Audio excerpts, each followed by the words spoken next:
So how out of the self-talk in the head? One, you need to know that that's self-talk in the head. If you don't know it's self-talk in the head, you become the self-talk in your head. You become the voice in your head. You don't know it, you are it. So you have to, the vital step, and I cannot tell you how to do that. That minimum of awareness needs to be there where you know that there's self-talk happening in my head and it's telling you some kind of story. It could be the briefest of stories, like, I shouldn't have come here, or I don't fit in here, all these people are too spiritual for me, or I'm so spiritual, these people are not spiritual at all. It's all little stories in the head. Even every fragment of self-talk is a little story in the head that goes around. And then you look at reality through the lens of the little story. It's not just one story, of course, there comes another one and another. And some stories are not little, they may be big stories about yourself and your life and what's gone wrong with it, or what's gone right with it. So even that's a story. More pleasant than if it's gone wrong. So you need to know when the self-talk happens in the head, the knowing is not part of the self-talk. The knowing is just an awareness that there is self-talk. The moment there is an awareness that there is self-talk, the possibility of freedom from the self-talk opens up. If that awareness is not there, there's nothing you can do. You have to wait until life knocks you over the head, so that finally some awareness comes in and you go, ah.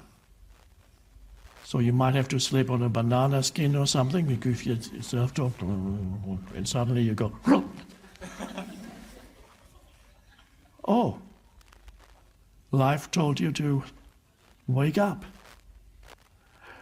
Awakening, which is a term that's been used for thousands of years in the spiritual context, not in the conventional context. To awaken means to come out of sleep in conventional language, terminology. But in spiritual terminology, to awaken means to awaken, one could say, basically, to awaken out of the self-talk in the head.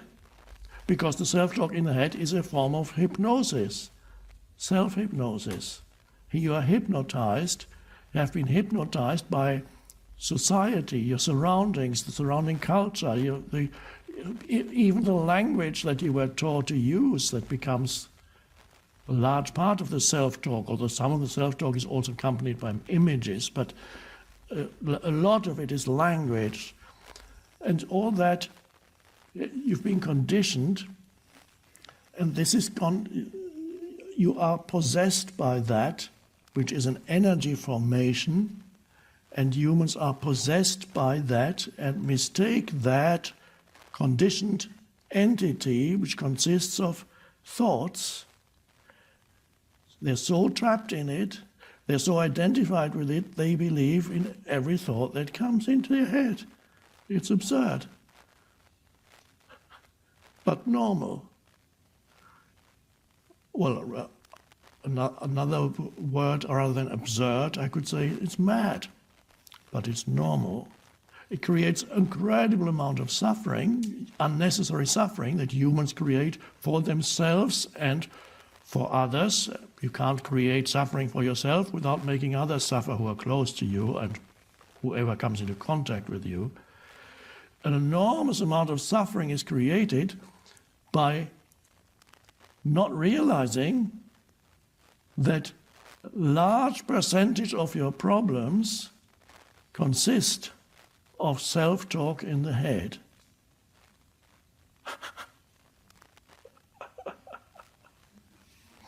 That's amazing.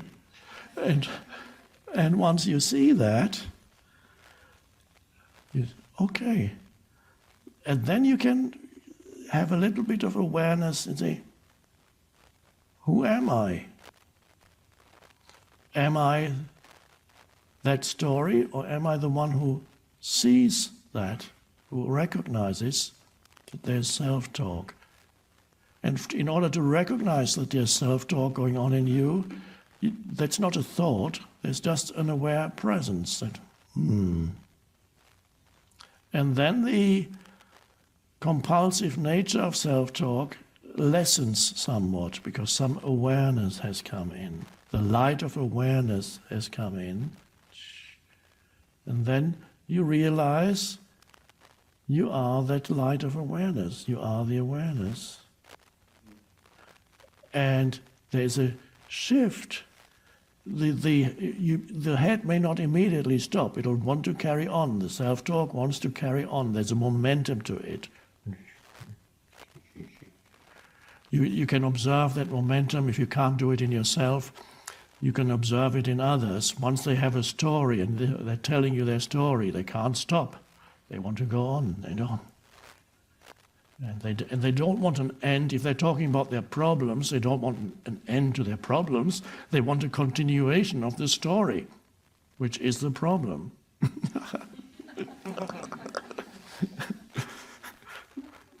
They don't know that. That's why we call it unconscious. They don't know that their primary thing is they want the continuation of the story, because that's the continuation of the fictitious person that cannot live without its story, its storyline.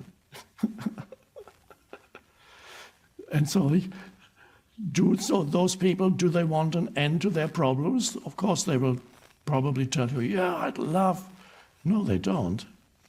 They don't want an end to their problems because that would be an end to their story, which is their identity. They don't want an end to their sense of identity. I need my story. All the things that I've been telling myself in my mind about myself and other people and my parents and my relatives and my co-workers and my ex-wife and my ex-husband, and what people did to me and what I did and shouldn't have done, failed to do. Who am I without that? I can't let go of that. I need to think about this more.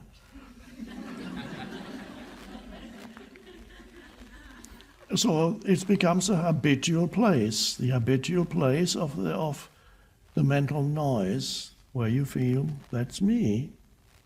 And so as every therapist knows that you always reach a point with your clients, patients, whatever, depending on the school of therapy, depends whatever you call your clients, your patients, whatever. There comes a point when you hit that resistance. They don't want to be free of their problems. And that the big challenge is is this person going to overcome that barrier? Because that barrier is not just becoming free of my problems, but also becoming free of a very limited and ultimately fictitious sense of identity, the me.